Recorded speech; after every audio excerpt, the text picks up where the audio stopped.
In the golden age of Hollywood, there were stars, and then there were legends. And among all legends, one name stood taller than the rest: John Wayne. To millions around the world, he wasn't just an actor.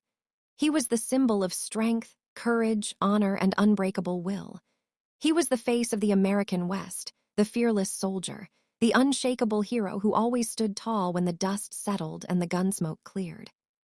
But in the late 1970s, behind that powerful walk and that gravelly, confident voice, a very different battle was being fought.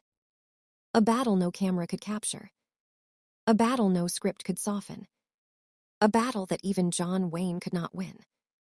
And on one quiet, unforgettable night, sitting across from Johnny Carson under the bright lights of The Tonight Show, John Wayne would finally admit the truth.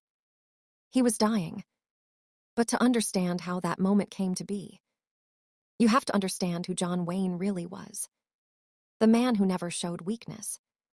For decades, John Wayne had built a reputation that seemed almost superhuman. He survived brutal film shoots in deserts and frozen mountains. He performed his own stunts when other actors refused.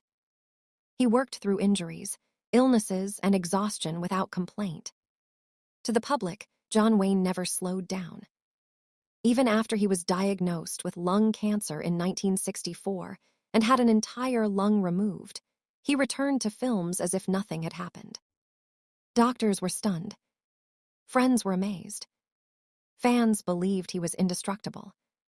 And in many ways, so did he. But what the public didn't know, what even many of his closest friends didn't fully understand, was that something far more dangerous was growing inside him. The silent enemy. By the late 1970s, John Wayne had begun to feel a pain he could no longer ignore. At first, he did what he always did. He ignored it. He worked through it. He told himself it was nothing. But it wasn't nothing. It was stomach cancer. Aggressive. Unforgiving. And already spreading. The doctors didn't sugarcoat it. They told him the truth. He had limited time. And for the first time in his life, John Wayne faced something he could not fight with fists, guns, or sheer willpower. He was facing the end. Why Johnny Carson? Johnny Carson wasn't just a TV host. He was the voice of America's living rooms. Every night, millions trusted him. They laughed with him. They listened to him. They felt like he was family. And John Wayne respected him. More than that, he trusted him. So when Wayne agreed to appear on The Tonight Show, he wasn't there to promote a movie. He wasn't there to tell jokes. He wasn't there to play the tough guy. He was there because he needed to say goodbye. Backstage, the man behind the legend. Backstage that night, something was different. The crew noticed it immediately. John Wayne was quieter. Slower. Thinner.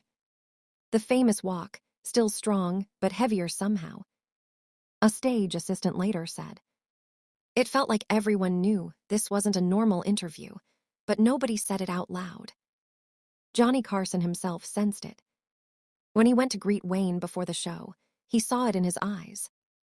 Not fear. Not panic. But acceptance.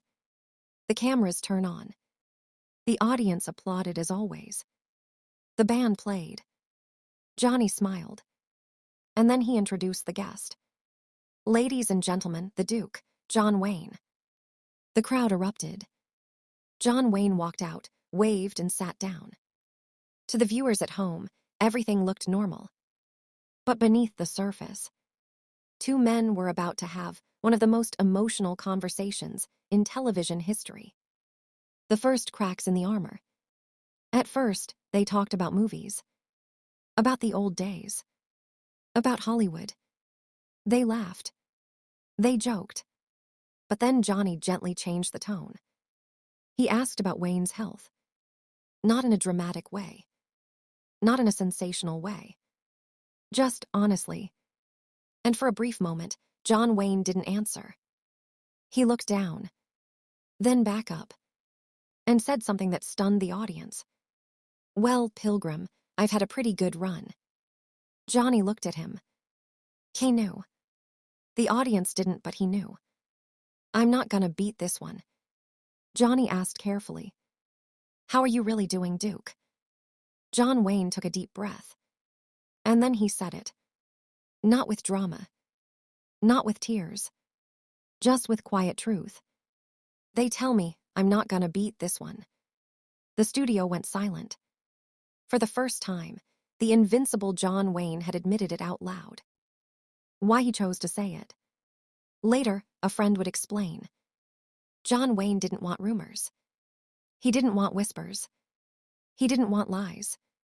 He wanted people to hear it from him. On his terms. Like everything else in his life. The strength of a real cowboy. He didn't ask for pity. He didn't complain. He talked about life. About gratitude. About not wasting time. About being thankful for the years he had. And then he said something that stayed with millions of viewers forever.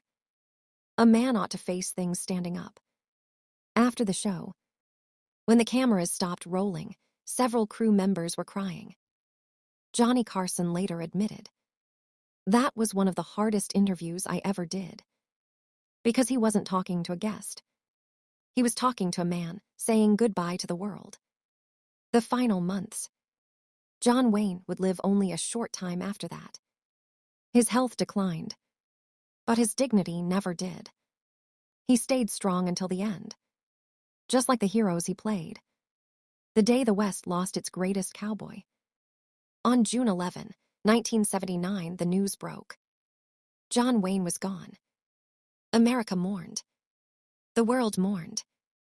And an era ended. Why this moment still matters? Because it showed us something rare. Even the strongest men are human. Even legends must face the end. And even in death, character matters.